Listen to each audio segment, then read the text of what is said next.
The main question that I've been kind of pondering since the Japanese earthquake is law of attraction works from the perspective of what you focus on.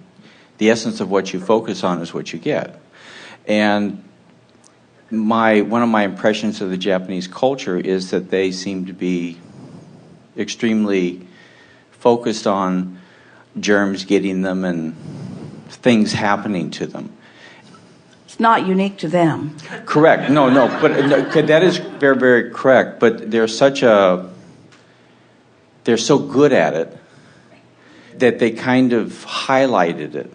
Did their extreme focus on it make it that much more, that big, as big as it was? Well, there are a lot of things we want to say to you about this, because in accepting the idea that you do create your own reality, it is not unusual to pick big events that feel extreme and then try to sort creation out from that point of view. That's true. We want to begin by saying that the best way to come to really understand creation and deliberate creation and law of attraction is through the lens of your own personal experience. Because it isn't until you are able to recognize the emotion that is common within you that you are able to consciously identify the matches that law of attraction is making. Now, it's interesting whenever anybody is looking at someone else's experience and wanting to understand creation or attraction by looking at someone else's experience, because it gets complicated because there are so many people who want things that you don't want. And so it's hard for you to accept. Before you came into this physical body, you set forth a series of deliberate intentions. Now, your intentions are, for the most part, what you would call more general in nature. They were emotional. We've been talking about there being this emotional grid. Grid meaning it is the framework for something that we'll fill in later. It is the framework for a vibrational state of beingness that must come to further fruition because the vibrational nature and because of law of attraction says that it must be so. So everything starts with vibration, and then the vibration, as it is managed or held longer, focused upon longer, does cause more to be filled in around it. When you accept that everything is about point of attraction, and that point of attraction is about the vibration frequency that you are offering, and that the longer you offer the frequency, then the more logical it is that things fill in and match that, then everything that you are asking about there and the implied answers that you were putting there makes perfect sense, because nothing is just randomly happening. It is all happening in response to vibration. We want to say to you that all of you, when you came forth into this physical time-space reality, at this time, into this physical time and space, that you all were aware of the evolution of your planet. You all were aware that this planet is evolving and growing. You all were aware that in order for this planet to maintain his perfect balance, that there would be a constant shifting in order to do that. Just the nature of your Earth spinning in its orbit requires constant balance. And the reason it requires constant balance is because there is constant expansion. There is constant movement. There is constant growth. The weight and balance of your planet is always shifting, and your Earth is always righting itself within that because of the larger intentions that have been set forth before. You're really good creators, but the whole bunch of you have not figured out how to scrape enough dirt together to launch another planet into orbit. In other words, you have to accept that there is something really major going on.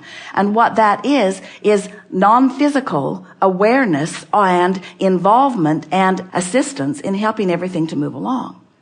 So then you say, if there is all this assistance, why would there be something unwanted? Why would people die? Why would there be disasters? And we say, because from the non-physical point of view, from the all-knowing point of view, there is no ending to anything. It's just this ongoing thing. It's just this ongoing life that is presenting itself in many different ways. And so before any of this conversation can be satisfying, even a little satisfying, or soothing, even a little soothing, You really have to put this thing that physical beings call death or endedness into clear perspective, where there is not any of that. Right. So then when you start looking from the point of view of the exhilaration of life and the eagerness to come forth, and when you understand, and this is the biggest piece, this is the piece that you are really after, and we are really eager to explain to you in a way that is satisfying enough that you will begin to ponder it until your own point of attraction brings you enough evidence of it that you get it. When you come to know that all that is lived before you, we're talking about your parents and their parents and their parents and their parents. We're talking about all of the masters and all of the healers and all of the artists and all of the poets and all of the musicians and all of the scientists and all of the mathematicians and all of the creators who have walked this planet before. When you accept that they are still intimately involved out here on the leading edge with everything that is going on, then you never for a moment feel any loss or lack when someone simply changes their point of focus. In other words, when you're involved in something intimately, when you've come to know people or when you've come to be involved in projects or movements, even if it's something like planting a garden in a field, when you have been involved in that from your physical format and you make your transition into non-physical, your eagerness and attention to and desire for the continuing evolution of that still continues. You see what we're getting at? Yeah. So when you put that into perspective, when you understand the longevity of you, you have no idea how old you are. You have no idea how many parties you've partied at and how many dances you've danced at. You have no idea how many concepts you've been thrilled about. You have no idea from your human physical perspective. And so it causes you to look at the death experience, even the mass death experience, as in a situation like the one you're describing, you look at it as loss and lack and something that, oh, if we only could have prevented that. And we say, from your non-physical standpoint, there's a lot of loving humor around that subject as you keep really missing the mark on that one. But what you bring to the forefront in this conversation is how much of who I really am is involved in the creation that I'm about here and now. And we know that makes some of you feel a little weary or a little wary, especially wary and maybe weary, but more wary than weary. It makes you afraid in some cases because you say, Abraham, please don't tell me. Please, please, please don't tell me that my inner being has plans for a dramatic exit for me. Please, please, please, please, please don't tell me that I'm just biding my time. Abraham, I thought you said I am the creator of my own reality. I thought you meant me, here, living happily ever after. I don't want things to change. You don't mean that for a minute. I don't want things to change. You don't mean that for a minute. But I'm happy here. I don't want to croak. I don't want to make my transition. I don't want to be at the wrong place at the wrong time. And we want to say to you, there's none of that ever happens. It's always right place, right time. It always is, you see. So if we were standing in your physical shoes, what we would be seeking is an understanding, which means we'd practice it all day, every day, of this emotional grid. We would be aware that our primary work is to achieve vibrational harmony with who we really are. Because when you get in sync with who you really are, when you achieve vibrational alignment with who you really are, then you have the full point of view. In other words, when you sync up with the fullness of all that you are, then all that you have been, all that has lived before you, all that you call ancestry, that we call your backup system, we call it the beginning of that which is you, but there is no separation of the beginning and the middle, and there is no ending of that which is you. So when you find ways to sync up emotionally with that, what begins to happen is every moment of your life experience begins to be one where you're living it with the blending of that fullness of that which you are. And when you are in sync with the blending of that which is the fullness of that which you are, you really feel the rightness of the timing of everything like that, you see. The younger you are, as you're making your transition into non-physical, the more you get that as it is happening. But any of you who have had the benefit or pleasure of being with anyone who's making their transition, you have to know that there is a blending of perspectives that makes all of that. In other words, it makes you recognize that there is a much bigger picture than you were able to see through your physical eyes. We really enjoy visiting with our physical friends who are standing in any moment in some discord to who they really are. Because as the discord softens, as you stop doing that thing you do that is causing the muting or the discording or the covering up of the fullness of who you are, as you discontinue that and you come back into the fullness of who you are, that awareness of the difference between not allowing that full blending and then allowing it must give you awareness of the eternalness of that which is you. And we promise you that as you feel for it more, it will take the sting out of any concern that you have about any of that. We want you to understand that nothing ever goes wrong, because from the broader non-physical point of view, there is always expansion that is happening in the process. And once you accept the eternalness of who you really are, then you'll really understand that in the fullness of that which we are offering it. Okay. So what are the deeper questions? The deeper questions are, or the questions that come out of something like that, how can I be in the right place at the right time? How can I keep my family safe? How can we always be intuitively understanding what's coming so that we are following the inspiration that's coming? And the deepest of questions that we feel coming out of something like this, at least, again, it's the question that we want you to ask so that we can give you the answer that we know will be of such benefit to you, is, if I am understanding about attraction, and if I am understanding that attraction is about vibration, and if I am understanding that I can deliberately induce a vibration that matches the vibration of my source, then what will be the outcome of that blending? What will be the outcome of my working to achieve vibrational alignment with the source within me?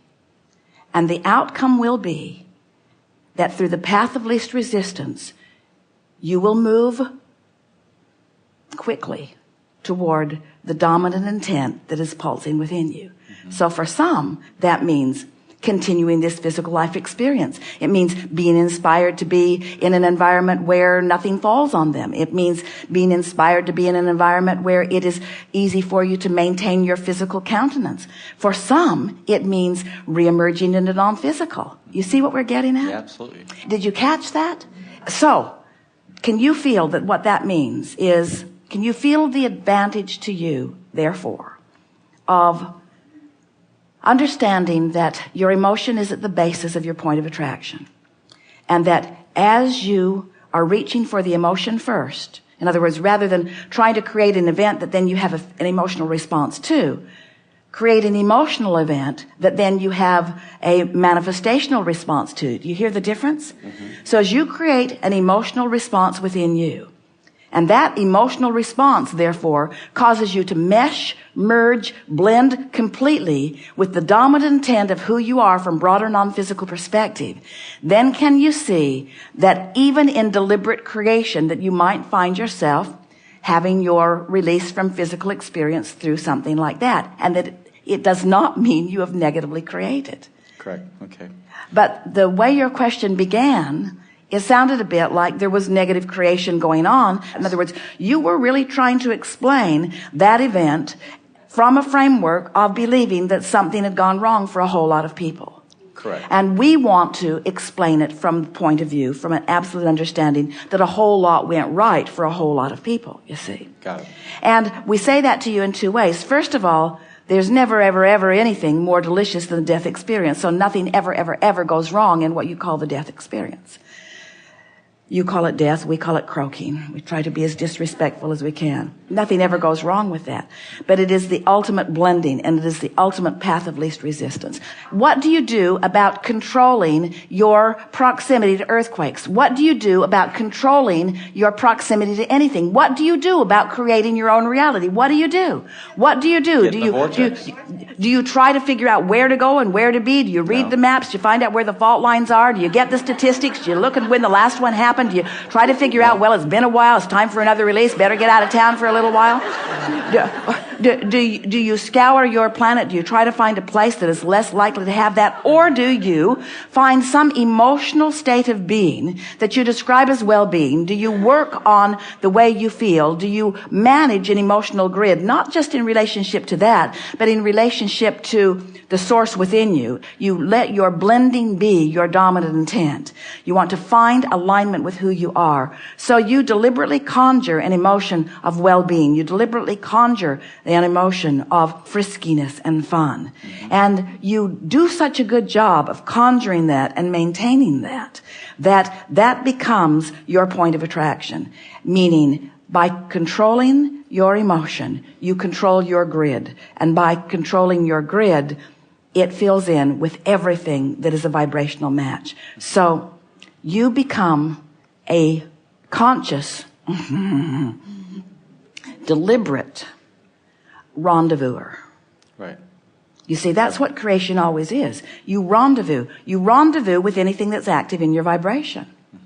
That's really an interesting thing. And as you begin to notice that, as you notice how you were feeling before you rendezvoused with something, wanted or unwanted, then you're able to make that correlation.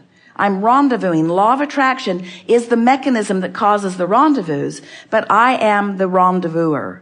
And we want you to know that, therefore, if you want to be a conscious rendezvouser, then you've got to be a conscious controller. And we use that word softly. Controller not of circumstances, controller not of events, controller not of others, controller of your emotion. When you decide that you want to feel good, and we think this conversation has gone further in an understanding of why you might want to, not because you're trying to avoid earthquakes, but because under any and all conditions, you want to be blended with the whole of who you are, because it's only under those conditions that you get to live the robustness and the fullness of that which you are. From our point of view, any moment in time, if we were standing in your physical shoes, that we weren't tuned to the frequency of the most that we had become, would be a moment that we would be chilling and trying to get to a vibration that would allow more of that, you see. Yeah. Good. Perfect. Thank you very much.